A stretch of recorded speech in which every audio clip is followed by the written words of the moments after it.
Importante ang pagsisisi. Pagkakataon ng mga Israelites ay talagang they would embrace Baal, Asherah, yung ibang mga goddess from northern part. And they would be rebuked. And here we go. Sabi niya, so Simon said to all the Israelites, if you're returning to the Lord with all your hearts, then rid yourselves of the foreign gods and their Ashtoreths, and commit yourselves to the Lord and serve Him only. I like the word, all your hearts, and only. Yung tunay na pagsisisi ay hindi yung pagkakry lang. It's not when you cry. It's not when, oh, I'm sorry. That could be a part of it. But yung tunay na pagsisisi, it does not only start with the mind, and it affects the emotion, but it also results in a change of behavior. Alaya ko na nga, it involves two things. Repentance would be turning from sin, turning from the wrongdoing.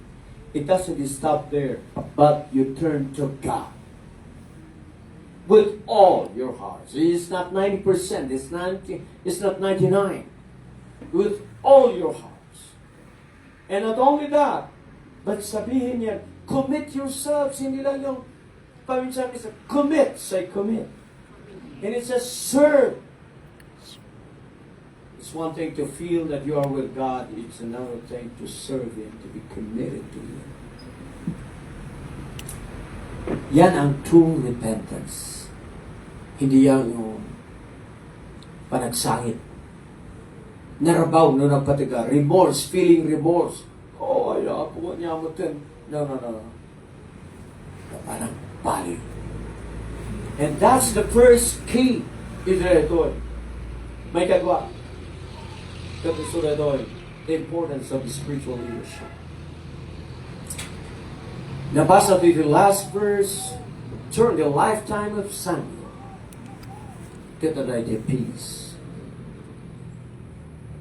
Kunano dito, then Samuel said, you see, importante the spiritual leadership iti aramid iti Apo. Competence is wonderful, but that's not the number one thing. Credential might be important, but that's not the number one thing. Charisma, giftedness may be important, but that's not the most important thing. The most important thing is a spiritual leadership. Ito iti kasapulan tayo dyan at siyempo.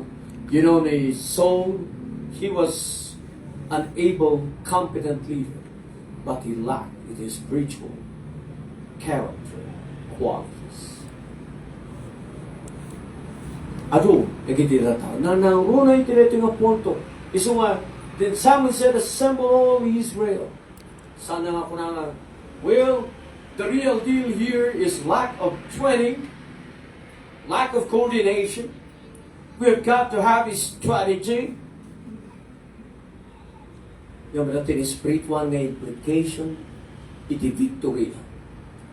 Doon iti tao, that they have all their might.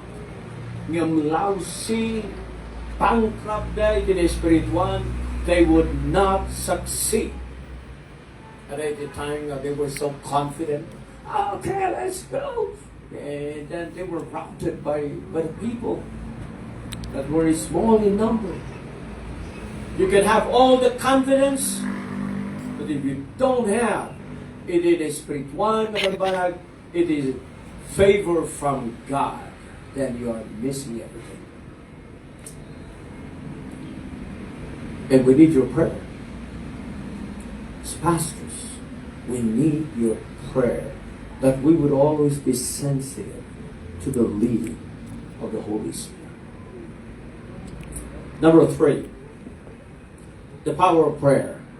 Now, well, we know that in theory, we're going to say, oh yeah, powerful prayer. Then ang sinabi ni Samuel, assemble all Israel at Mizpah. By the way, yung Mizpah, ibig sabihin, watchtower. Watchtower. It's a tower where guards are going to watch yung isang lugar.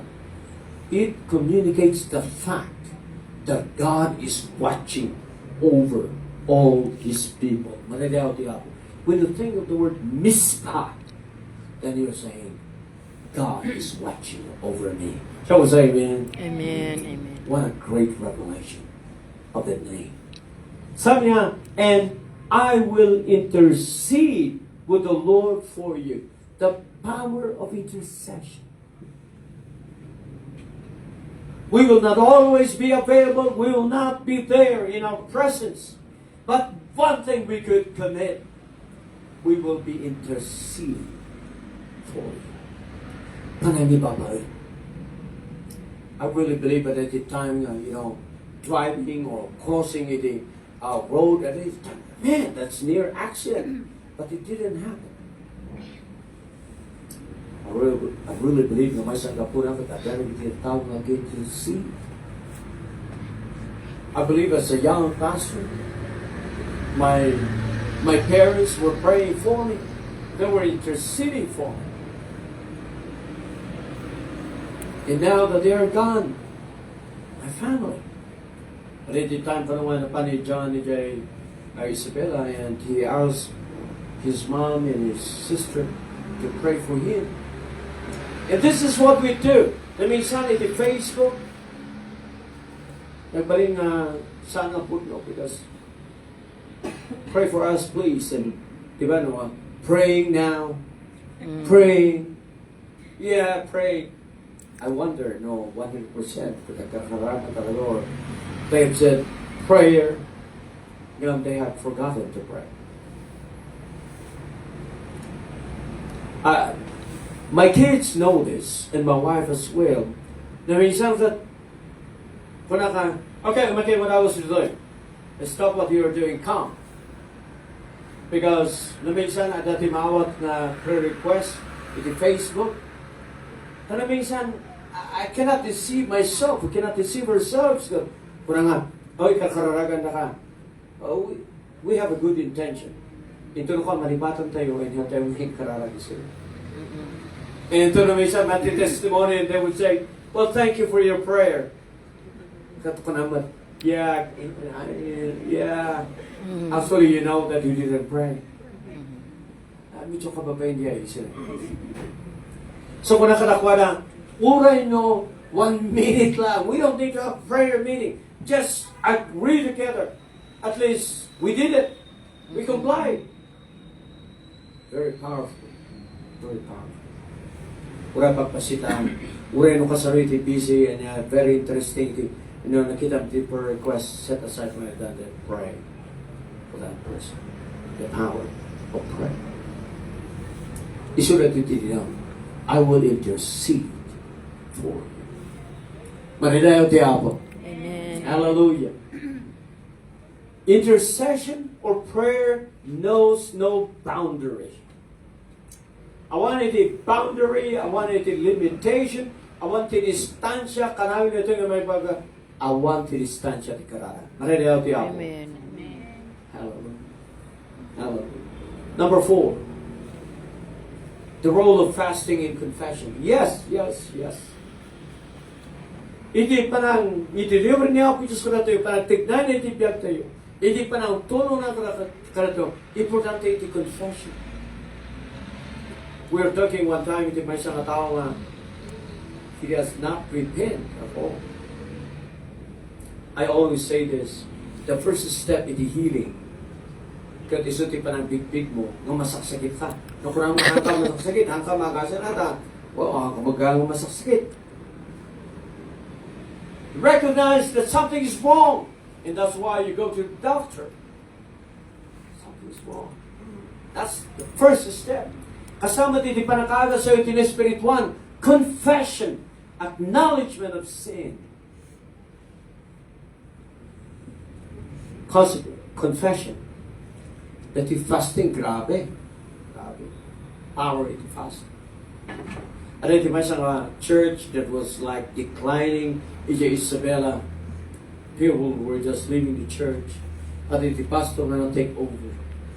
And it said, Maybe we need more strategies. Maybe we need more approaches. But I believe that kalunang nga banag dito God is spiritual. He started fasting and fasting and fasting. Saan nga nabayag kayang kagab sa damit talong sa nga nag-fast iya at ito malang daw. People began to come to the church. Those who have not been coming to the church started to come. Then nagbackslide, limang miss started to come. And the church was overflowed with people that were coming. Manadaw, diabo. It fasting works. I don't know, napay the documentary about Lester Sumrall, the founder in Cathedral of Praise in Manila. Na panagikaralag isuna iti may isang grabe iti case na iti Manila City Jail. Ipapalog na ito may isang babae. Because they said she was beaten by the devil. Upon Lester Sumrall, he ministered to her. I was not disappointed. I wanted to sultan. And then he was so frustrated, but he began to fast. Nagsubli man. To cut a long story short, the lady was set free. Manadayo diabo. Amen. Amen. I said I've been traveling to Korea many times that may sa kapanag nga makita iti prayer mountains kati sila di fasting. People would go, sa nga Koreano or the foreigners would go to prayer caves and they would cry out to the Lord. They would fast. At iti may sa ating mong tayo na the Pastor Neil at the beginning of Baguio Mission Church. His sister was dying. She had cancer. He went to the prayer mountain. He fasted. She sought the Lord and he was standing in the gap for his sister. The Lord answered his prayer.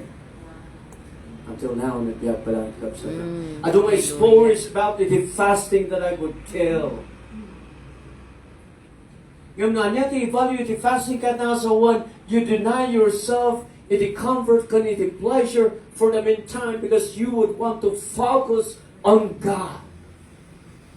They do you fast. It's a spiritual discipline. You focus on God. You concentrate.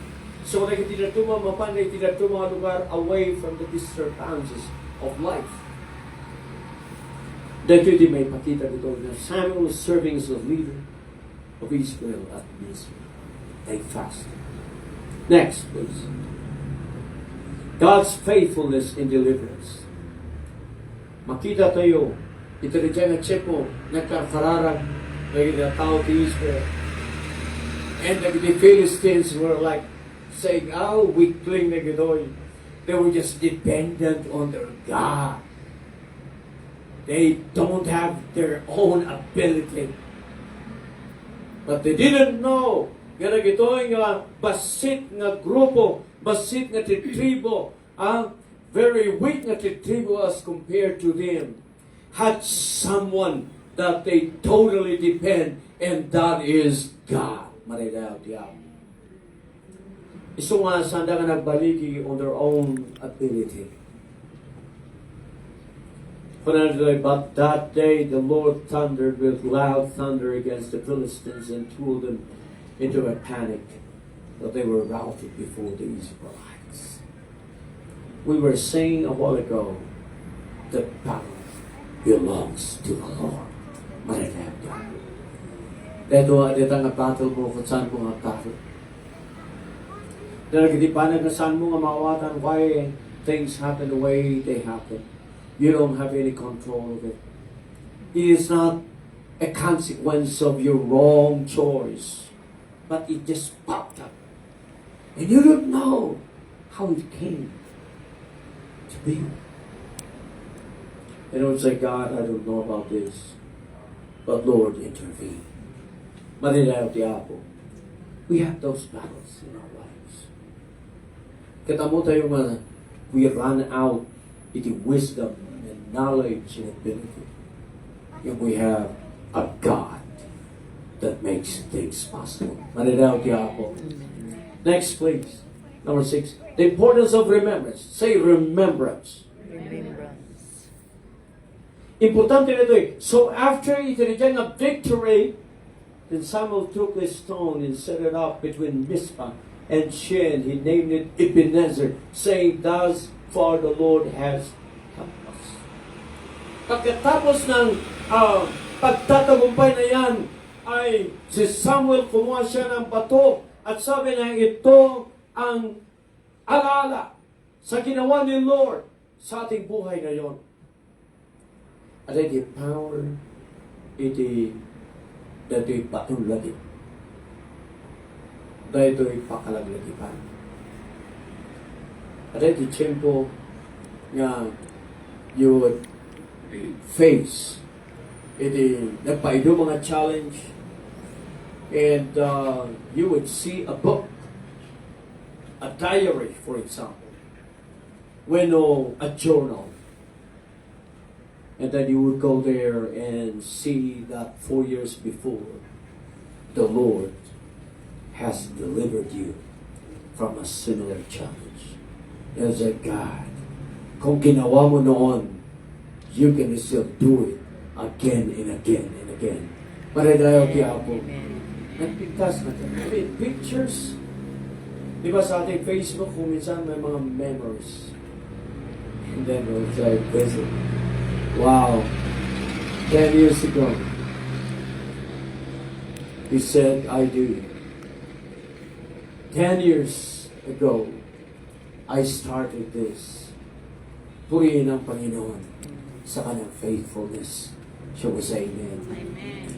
Mayat na dati isurat tayo, mayat na dati i-inscribe tayo, mayat na dati i-biting tayo, mayat na dati i-set up tayo, nga palagip ka na tayo. Iti naramit iti ako.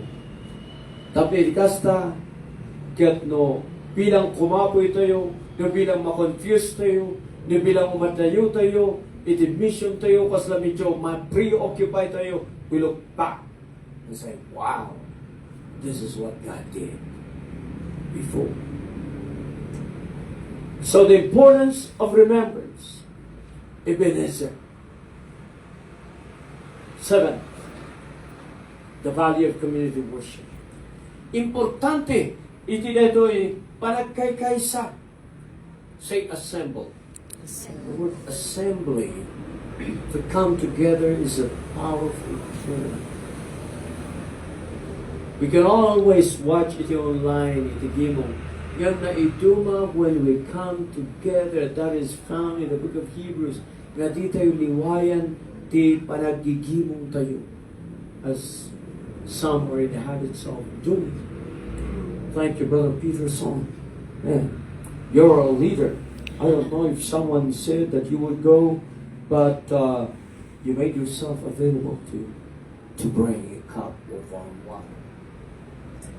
Value community worship. You see, the good encouragement when we come together as one. Hey, Danny, brother Andy. Hey, Danny, sister, Bridget. Hey, Danny, sister Nancy. And then brother, Morris. It's a great encouragement. Mapapilit tayo. Ano yung reality charcoal? So is a good example, isn't it? Yung charcoal na yan, di ba? Kung ilalagay mo yung charcoal sa live na embers, bagkang. Yung mga charcoal na dead na yan, na uling na yan, ay it will become bagkang na lang. And that's what we do when we come together. Again, encourage tayo. Manadayaw tiyapo. The word together is a powerful word in the book of Acts. Kaya sa book of Acts, they were together in prayer. They devoted themselves to the apostles' teaching, to fellowship. Say fellowship. So, yan ang nakikita natin sa time ni Samuel. Okay, next. 8. Second to the last. The impact of obedience. Say obedience. Iti panagtulog. You know, when I think about Christianity, we're so thankful sa mga missionaries na nag-obey sa call of God that would come dito sa ating lugar. Siya mo sa amen. Amen. May isang missionary that I think was that Elva Vanderpaal. May isang babae nga missionary. Medyo adagantis sakit na. And nataningan ito biyag natin. She answered the call of God and she came to the Tuning and built an orphanage and went to the tribals. Nakasasrawa, dara kiti nag-obey. That's why at that time show sa amin. Someone obey to communicate the love of God to you. Isumada ka rito. Amen. Amen. Itinasantuan na surat we see the tao that obeyed and because of their obedience, dakal kinaramit. Ito na ito yung punto. Samuel obeyed the instruction of God.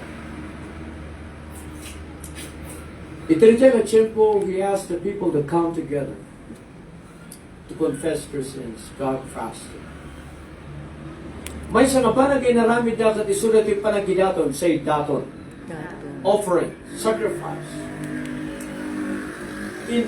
Inalagat yung orpon nga karnero as a burnt offering in his slitted fold, blood fold, may dato kanyamos. That is a picture na apo managpaso kami sa mga kaya na ito'y ngam akas i-representar na ito nga karnero o sa da kami kumain di matay da kami kumati mapanish ngam na ito nga karnero, it represents us nga mapadara nga mapuuran in our place, and it's also a picture of Jesus Christ. Ipanakaisalakan tayo. He was like a sheep or a lamb to be slaughtered, taking our punishment. Tabliti kasta, kat mapalintig tayo, saan tayo mapanish para tayo diabo. Amen. Amen. Finally, Philippians chapter 2, that he obeyed even to the cross. He did death on the cross. Kaya dinarami ni Jesus Christ. He showed it in obedience as a servant. So ito na ito yung punto, makita tayo in obedience sa tao Israel. Yeah, number 9. The last one. The result of faithfulness. Manadaw tayo. Ito yung makita when Samuel was faithful, unlike the anak ni Eli, that they were not faithful. When the people of God began to commit themselves to God and show their faithfulness, ito ang mangyayari. Ito ang result. Ito ang impact ng faithfulness. Let's read it together. So the Philistines were subdued, and they stopped invading Israel's territory. Throughout Samuel's lifetime, the hand of the Lord was against the Philistines. Amen. The power of faithfulness. I wonder about it. Let me close with this. If each of us is faithful, may ayaw niya ako Diyos. If the ministry will continue, ngimsan lang naritan, if they see you faithfully serving God, aduti may inspire ka. Aduti may sangan mo, kuna. There was a time I felt like giving up. But when I see this brother, aduti chimpong agmaymaysa, aduti chimpong makatatawan, but he continued his faith in God. I am blessed, I am inspired because of his faithfulness. God is counting on you. People are counting on you. I have a friend, a cousin, Pastor David Kamiwat, every time I see the Facebook, mapapaniso ng akang karan, every Monday, iti police station, ita Camp 7, kan iti barangay hall at kang kandak, iti devotion, karang iti po police. Very consistent, very good. Iti ngayon, you open die, iti cancer department, at iti may isang doktor nga namatikat kunana ka kami pastors. Well, napitas man yung programa iti TV nga may sakat makapauma. Why don't you just come? We'll give you some time. Nga habang nga ura iti cancer patients iti chemotherapy, you share the word. And one of those is Pastor David. He will go and go. The power of faithfulness. The power of good. Tumakot tayo. Let's go.